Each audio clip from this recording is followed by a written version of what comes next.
Good morning and happy Monday. I'm Greg Schaefer and welcome to the virtual CISO Moment Cybersecurity Quick Strike for Monday, August 7th, 2023.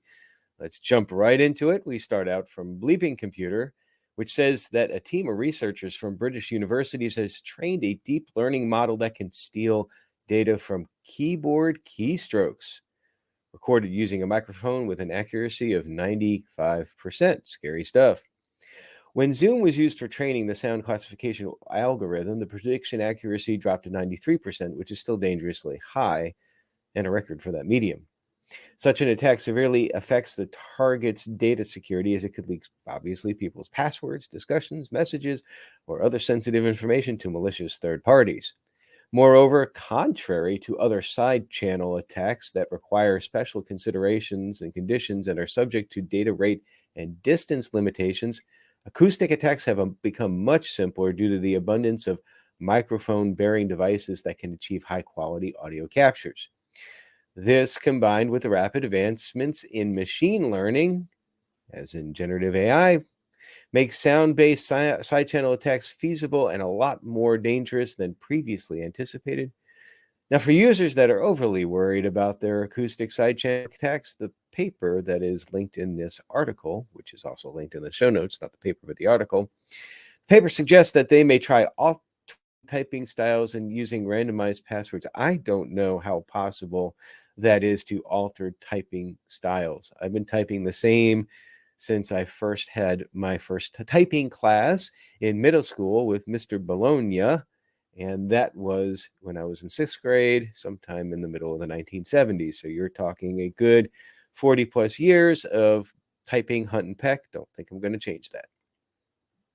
From the Hacker News, U.S. Federal Bureau of Investigation, FBI, is warning about cyber crooks masquerading as legitimate non-fungible token NFT, because acronyms, developers to steal cryptocurrency and other digital assets from unsuspecting users. In these fraudulent schemes, criminals either obtain direct access to NFT developer social media accounts or create a lookalike account to promote exclusive new NFT releases, often employing misleading advertising campaigns. That creates a sense of urgency to pull them off. FOMO, fear of missing out. I like that acronym. I added that to the article, by the way. Quote, links provided in these announcements are phishing links directing victims to a spoofed website that appears to be a legitimate extension of a particular project, NFT project, the FBI said in an advisory last week. The replica websites urge potential targets to connect their cryptocurrency wallets and purchase the NFT only for the threat actors to siphon the funds and NFTs to wallets under their control. Bye-bye money. Content stolen from victims' wallets are often processed through a series of cryptocurrency mixers and exchanges to obfuscate the path and final destination of the stolen NFTs, the agency said. To mitigate the risk posed by such scams, it is recommended that users carry out due diligence and review social media accounts and websites to verify their legitimacy. vCISO Services is a small, specialized, veteran-owned information security firm with a calling, founded on Christian values and focused on the needs of small and mid-sized businesses.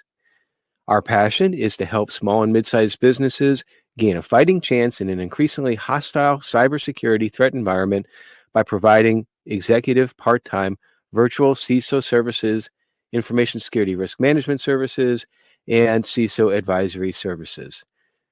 Check them out at vcisoservices.com. The National Credit Union Administration, or NCUA, says cyber attacks against credit unions service providers are trending upward. This is from the Credit Union National Association, CUNA, acronym collision almost there. NCUA has observed a rise in cyber attacks against credit unions, credit union service organizations, CUSOs, because we need another acronym to confuse things, and other third-party vendors supplying financial service products. These include an incident directly related to a critical vulnerability in the Move It transfer web application, as well as other attacks unrelated to Move It. I don't know which is the preferred one. I tend to go between the two. Now, the NCUA is asking credit unions to be vigilant in protecting their data and operations from all threats, including ransomware, phishing, or social engineering leading to business email compromises and distributed denial of services attacks. They urge all credit unions and associated entities to take immediate and comprehensive action to protect their systems, sensitive data, and the financial well being of their members. And the NCUA also recommends several mitigation steps. These are really common to general good security practice and hygiene, but those can be found in the article linked in the show notes. Security Affairs reports the number of ransomware attacks targeting Finland has increased fourfold since the country began the process of joining NATO in 2023. Now, this news was reported by Recorded Future News, which interviewed Sally Palman, the Deputy Director for Finland's National Cybersecurity Center, NCSC. Finnish officials believe that the surge in the number of attacks is politically motivated. Vladimir Putin had issued multiple warnings that Russia would respond in kind if NATO set up military infrastructure in Finland after they joined the alliance. In June, the Finnish government expelled 9 diplomats from the Russian embassy in Helsinki and accused them of cyber espionage from Moscow. In October 2022, the Finnish Security Intelligence Services, SUPO, warned of a highly likely intensification of cyber espionage activities conducted by Russia-linked threat actors over the winter. At the time, SUPO pointed out that membership will make the country a privileged target for Russian intelligence and influence operations. Now, the intelligence agency did state that cyber threats to Finland's critical infrastructure has increased in both physical and cyber environments as a result of the Russian invasion of Ukraine. These malicious activities could potentially paralyze infrastructure operations with unpredictable consequences. And perhaps related to this, InfoSecurity magazine says that a leading Spanish research institute has become the latest organization in the country to come under cyber attacks from Russia after a weeks-long DDoS campaign that appears to be geopolitically motivated.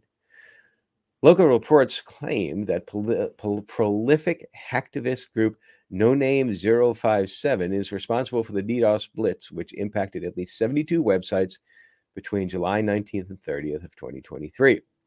Banks, telecom providers, media, and tourism companies are thought to have been affected by the attacks, which followed a trip by Prime Minister Pedro Sanchez to Kiev, in which he expressed his government's support for Ukraine. Victim websites included La Moncola, the official residence of the PM, hope I'm pronouncing that right, the Constitutional Court, the Ministries of Justice and Territorial Policy, and the Ministry of Defense Agency ISDEFE. Again, hope I'm pronouncing that correctly. Now, No Name 057 has been linked to previous attacks on organizations in Ukraine, allies Poland and Lithuania, as well as presidential candidates competing in the Czech Republic. Although DDoS attacks are relatively benign, they can have a significant economic impact on organizations dependent on their websites to drive sales. They remain a favorite tactic of hacktivists, as ready available tools make launching attacks relatively cheap and easy. From Security Magazine, business travel threats are dynamic. They're neither constant nor consistent. They change for many reasons. And when a threat is identified or the capabilities of the threat expand, they're often referred to as emerging threats. How to identify and manage them is the difference between strategic safety planning and hopeful complacency.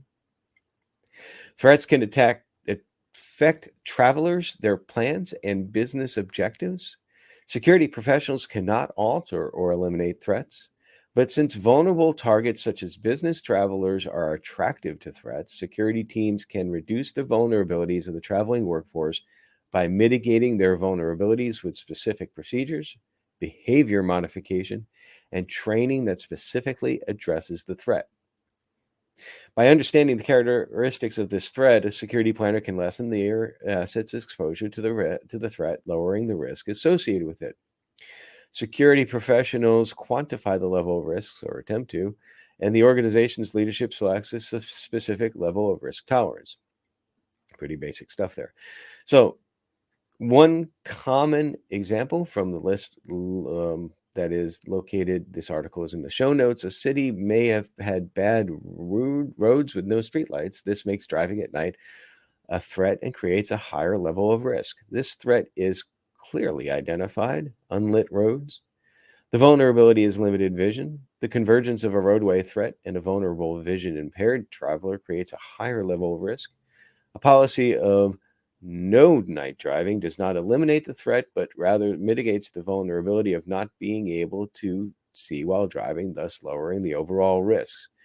For some essential steps to take, again, check out the list, which is in the show notes. And again, this is from securitymagazine.com. The software supply chain encompasses the entire life cycle of a software product, from its conception and its development to its distribution and deployment. We know this. It involves a complex network of suppliers, vendors, developers, integrators, and users, making it susceptible, thank you, Monday, to many potential threats.